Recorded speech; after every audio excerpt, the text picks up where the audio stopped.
Selamat malam buat kita semua. Kita mengucap syukur kepada Bapa kita Tuhan Yesus Kristus karena dari pagi kita diberkati hingga malam ini kita dalam keadaan sehat. Aku bikin videonya juga malam hari karena tadi pagi aku pergi les.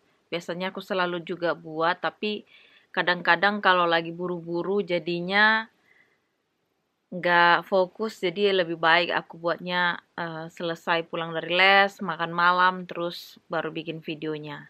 Jadi agak sedikit tenang ya. Kita akan membaca firman Tuhan lanjut lagi di sini, tapi sebelumnya kita berdoa dulu. Bapa di sorga, terima kasih Bapa untuk hari ini. Engkau memberkati kami Bapa dari pagi hingga malam ini Bapa. Kami sehat, terima kasih Bapa, terpujilah namamu. Saat ini Bapa, kami akan membaca firman-Mu. Kiranya firman-Mu ini Bapa, menguatkan iman percaya kami, supaya memuliakan namamu. Bapa di surga, terpujilah namamu, hapuskan segala dosa dan pelanggaran kami. Kami berdoa di dalam nama Tuhan Yesus, Juru Selamat dan Penebus kami. Amin. Video yang lalu, kalian jangan lupa nonton dulu sebelum video ini, biar bisa nyambung lagi ya.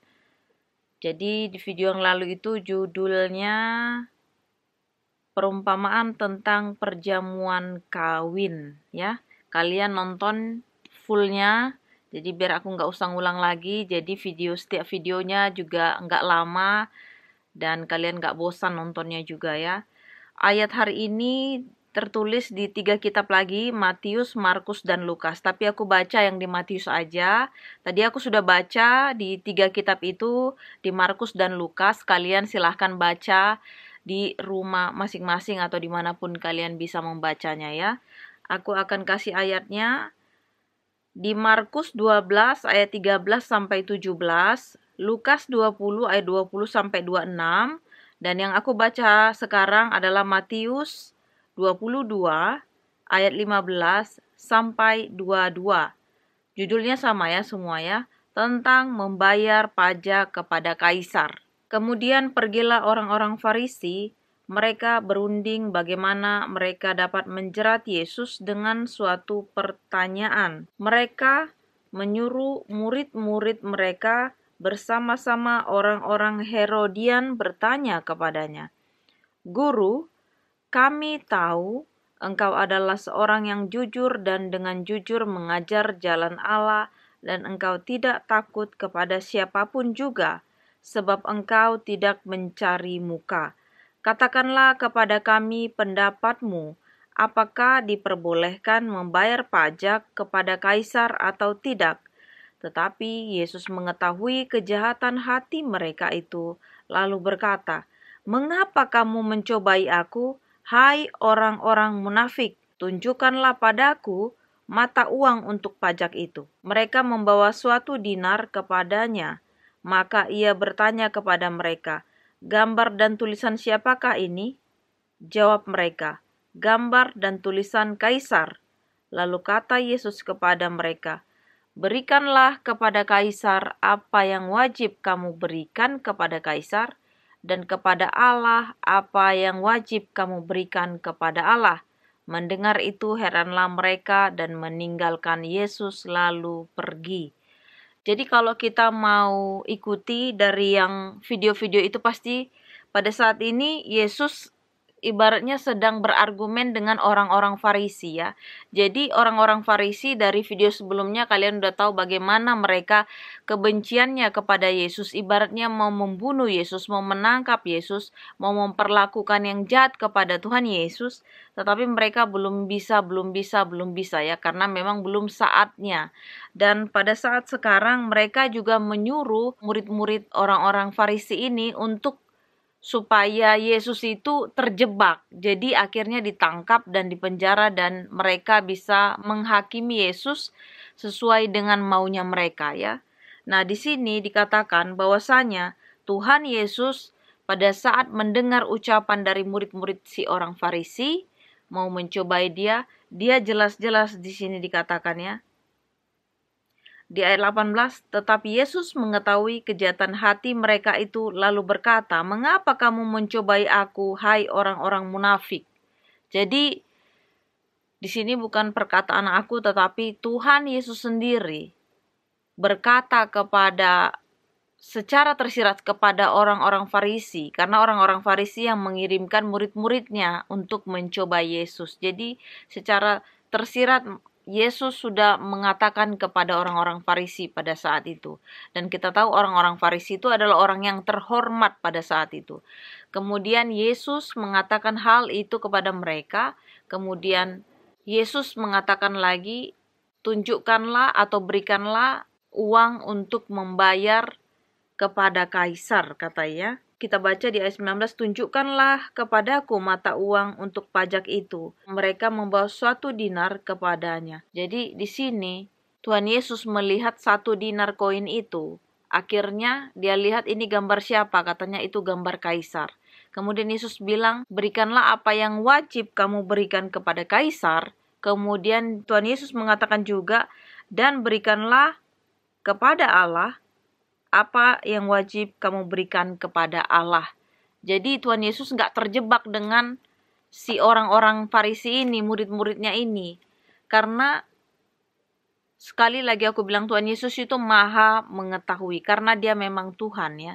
Jadi dia tahu.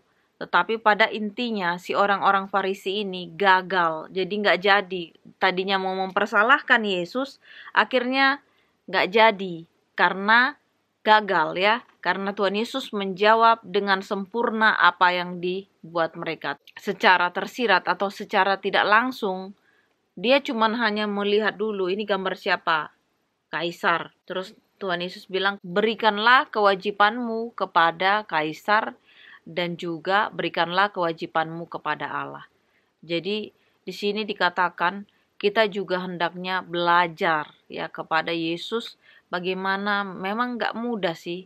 Memang Tuhan Yesus saja kadang-kadang ngadapi orang Farisi itu kesalnya luar biasa. Kadang-kadang dia sampai memandang ya, marah ya, dengan kesal kadang-kadang kalau kita baca semua bagaimana Tuhan Yesus menghadapi orang Farisi.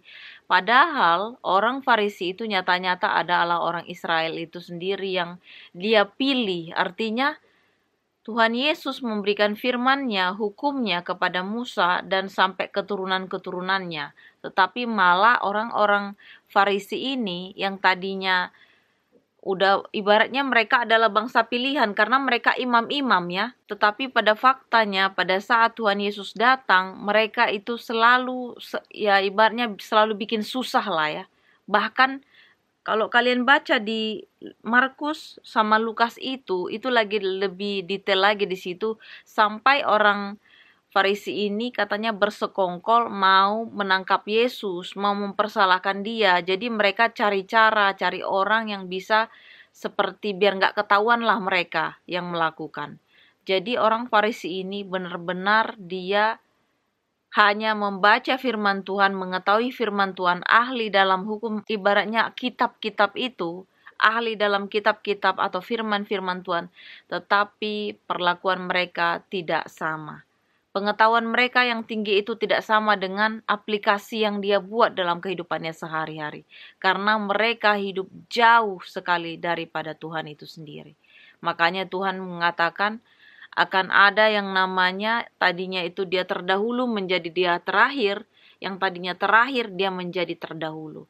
Begitulah umat-umat pilihan Tuhan yang ibaratnya tadinya udah diberkati tapi masih aja ngeluh ya. Kalau kalian baca tentang perjalanan bangsa Israel itu ya, keluar dari tanah Mesir ke tanah Kanaan, sudah dikasih pun ini itu sama Tuhan, tetap aja masih ngeluh, tetap aja masih ngeluh ya.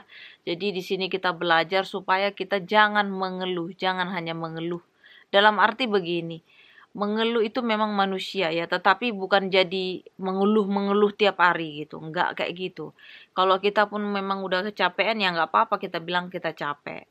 Tapi kalau yang ibaratnya orang kadang-kadang ya, mereka nggak, lebih tepatnya nggak bersyukur ya. Udah ada pun kurang, udah ada pun kurang. Nah itu sangat tidak baik. Jadi apapun yang ada pada kita, kita syukuri. Kita puji Tuhan karena kita pun hidup, kita pun ada karena kasih karunia Tuhan. Jadi apapun yang ada pada kita, kita syukuri. Jadi inilah doa dan harapan kita. Semoga kita tidak menjadi orang munafik, dalam artian lakukan firman Tuhan itu, baca firman Tuhan, lihat firman Tuhan, dengar firman Tuhan, tetapi utamakan lakukan, ya, dilakukan firman Tuhan. Jangan hanya kita baca tetapi kita nggak melakukan. Kita harus membaca benar-benar dan kita melakukan.